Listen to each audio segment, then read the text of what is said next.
Then he went home, and the crowd gathered again so that they could not even eat. And when his family heard it, they went out to seize him, for they were saying, "He is out of his mind." And the scribes who came down from Jerusalem were saying, "He is possessed by Beelzebul, and by the prince of demons he casts out demons." And he called them to him, and said to them in parables, "How can Satan cast out Satan?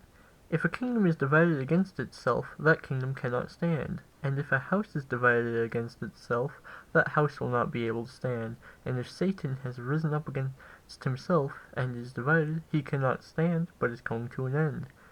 But no one can enter a strong man's house and plunder his goods, unless he first binds the strong man.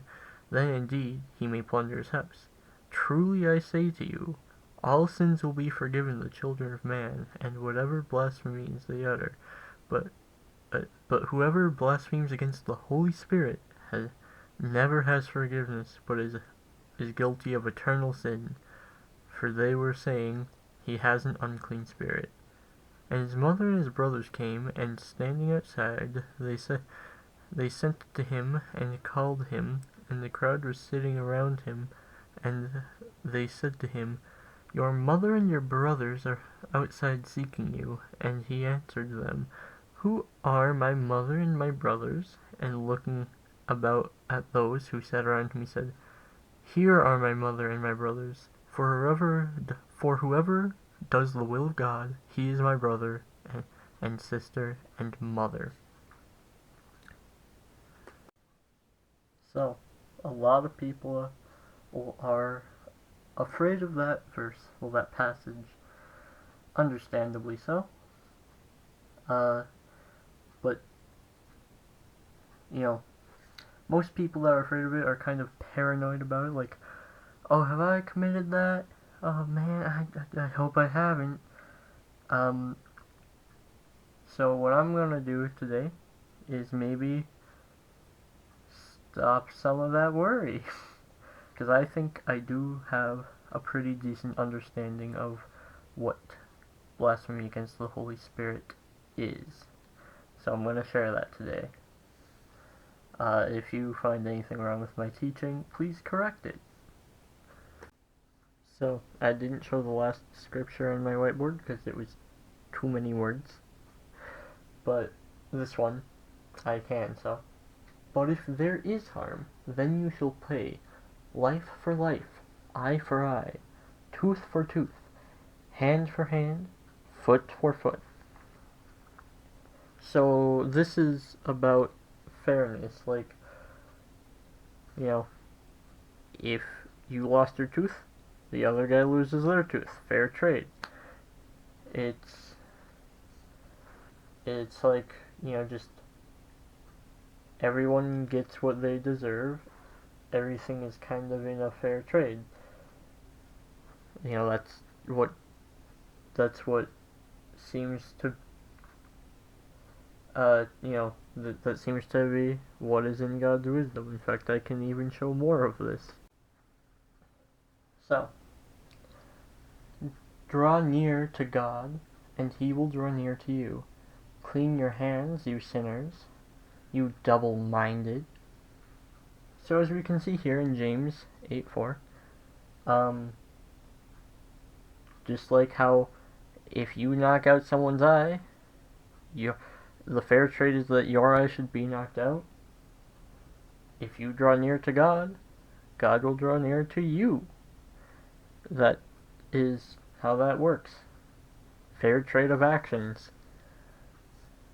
So, and how this applies to blasphemy against the Holy Spirit is shown in Hebrews 6:4-9, which is clearly about an unpardonable sin, which I believe to be the same thing as blasphemy against the Holy Spirit, because I don't think there's more than one unforgivable sin.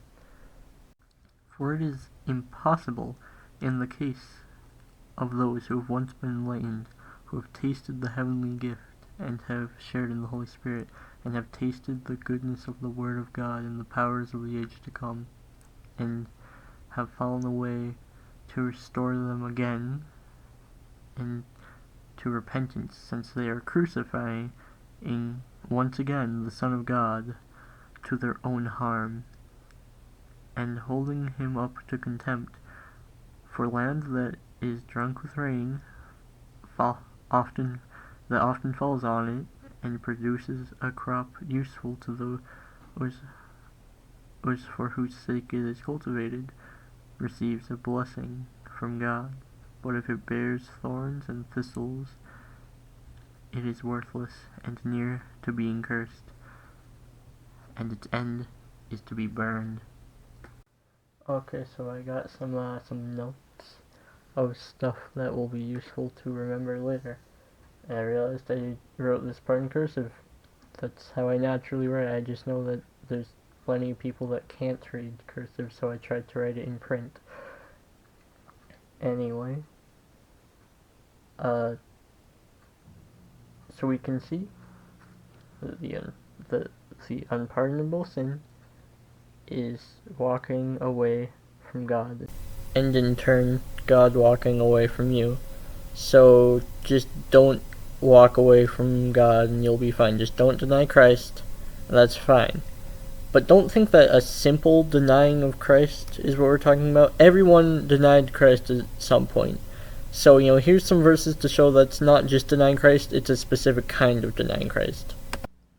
But Saul was ravaging the church, and entering house after house, he dragged off men and committed them to prison. But Saul, still breathing threats and murder against the disciples of the Lord, went to the high priest. So, this is Saul. He became Paul. He wrote a lot of the Bible. He's considered, one of the biggest one of the most important Christians of all time, because he did write a lot of the Bible. Some even argue he wrote Hebrews, the previous book we read. Yeah, he was doing this. He was doing this stuff. But he still got saved. And another example, I would have written them down too, but they were too big. All of the times, I believe all 4 Gospels have accounts of Peter denying Jesus 3 times. Yep, they do. And that's denying Jesus. That's denying Christ. But he's, one of the disciples that wasn't Judas, so he was saved. So, yeah. So, clearly, denying Christ, it's simply denying Christ, isn't the unpardonable sin. But it is still denying Christ. And to show how this is, first off, we need to remember that the people that it was impossible for them to repent were people that shared in the Holy Spirit. And, going back to the original part of the Bible where the unpardonable sin is mentioned, we will notice something. Then a demon-oppressed man who was blind and mute was brought to him, and he healed him, so that the man spoke and saw, and all the people were amazed, and said, "Can this be the Son of David?" But when the Pharisees heard it, they said, "It is only by Beelzebul, the prince of demons, that this man casts out demons." Knowing in their thoughts, he said, "Every kingdom divided against itself is laid waste, and no city or house divided against itself will stand. And if Satan casts out Satan, he is divided against himself. How then will his kingdom stand? And if I cast out demons by Beelzebul, by whom do your sons cast them out? Therefore they will be your judges, And if it is the Spirit by God that I cast out demons, then the kingdom of God has come upon you. Or how can someone enter a strong man's house and plunder his goods unless he first binds the strong man? Then indeed he may plunder his house. Whoever is not with me is against me, and whoever does not gather with me scatters. Therefore I tell you, every sin and blasphemy will be forgiven, but blasphemy against the Holy Spirit will not be forgiven, and whoever speaks a word against the Son of Man will be forgiven, but whoever speaks against the Holy Spirit will not be forgiven, either in this age or the age to come. Okay, there's a few more verses that show the point that I'm going to make about a specific detail about the previous verse, so I'm going to read them and then talk about that.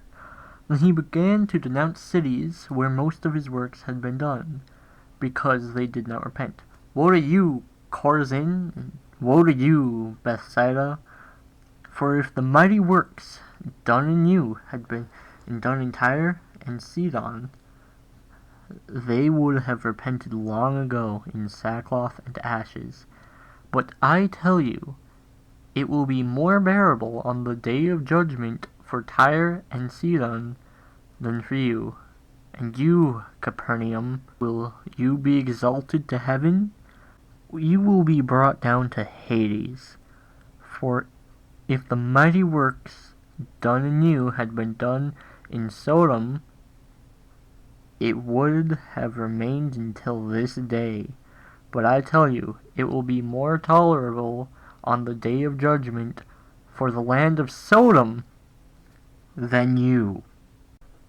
So the point I wanted to take away from that is that the Pharisees saw what Jesus did. They saw him heal a man of being demon-possessed, and they said that it was demonic. They saw a glorious and beautiful and holy thing only God can do, and said it was Satan. And similar thing with the cities. They saw what Jesus did. They saw him do things that only God can do, and said, no, that's not good. It's saying that the good things of God are not good. That's what this sin seems to be. It's a very similar, it's pretty much the same thing as point 2.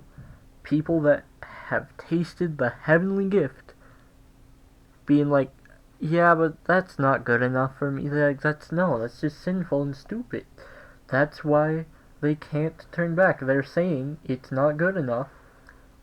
So, in return, God is having them not be good enough for him. That's what it is. They don't want salvation, so God's not giving them salvation. The people don't want God, therefore God isn't getting the people. That's what this sin is. It's a very clear thing.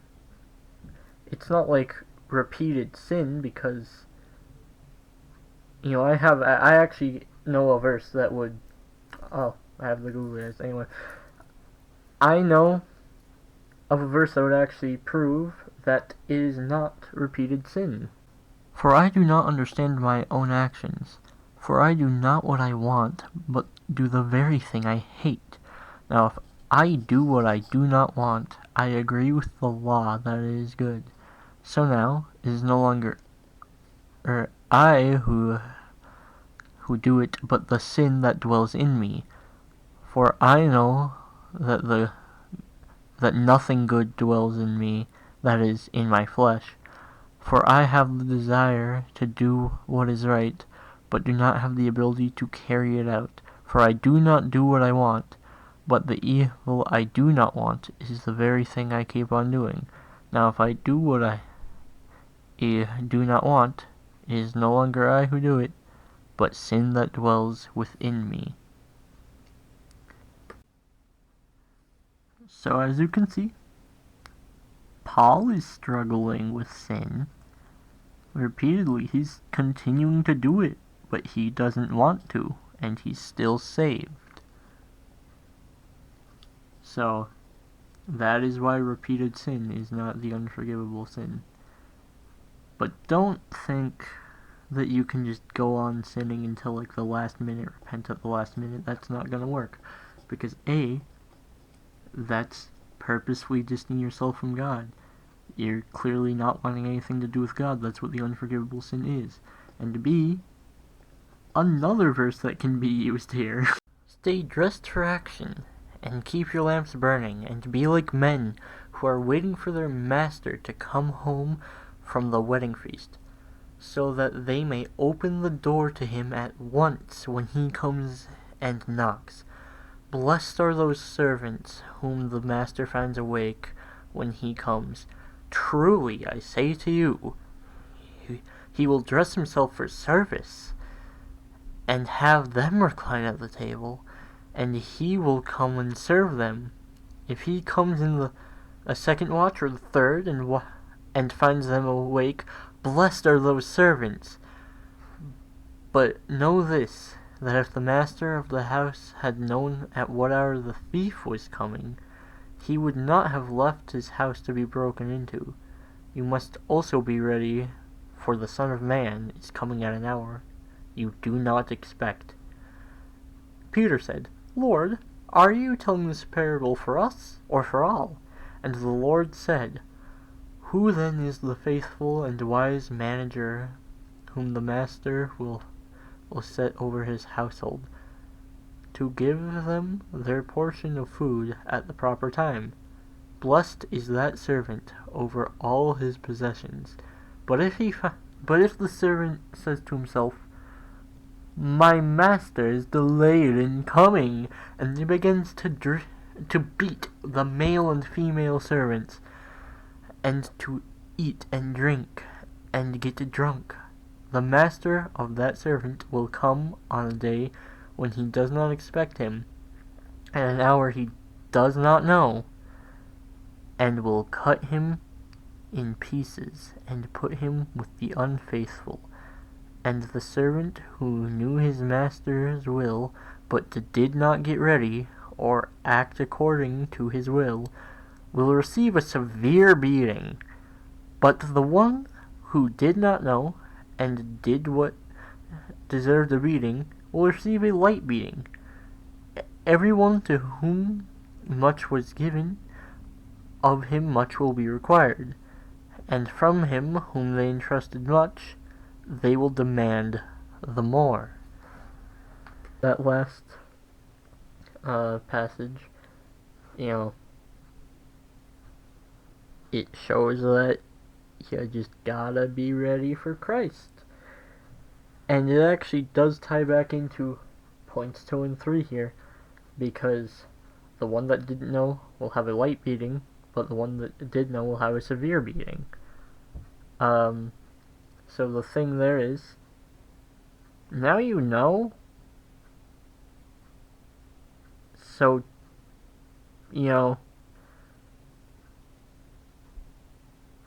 don't reject Christ anymore, because now you know. But if you are willingly watching a video on the unforgivable sin, you probably are wanting to avoid doing it anyway, and so therefore are a Christian and don't want to deny Christ anyway. So you are probably fine. You are probably very fine. But, just do good for God, and God will do good for you. Shalom, God be with you, and something that you can do for God is to do good for other people. So, instead of just watching more YouTube for like 3 hours, how about before you watch another YouTube video, you do something nice for someone in the real world? That would be good. Then it would just, be good. I believe in you. You can do it. Sorry if saying don't watch YouTube for 3 hours came off as rude. It was not meant to be. Okay, bye.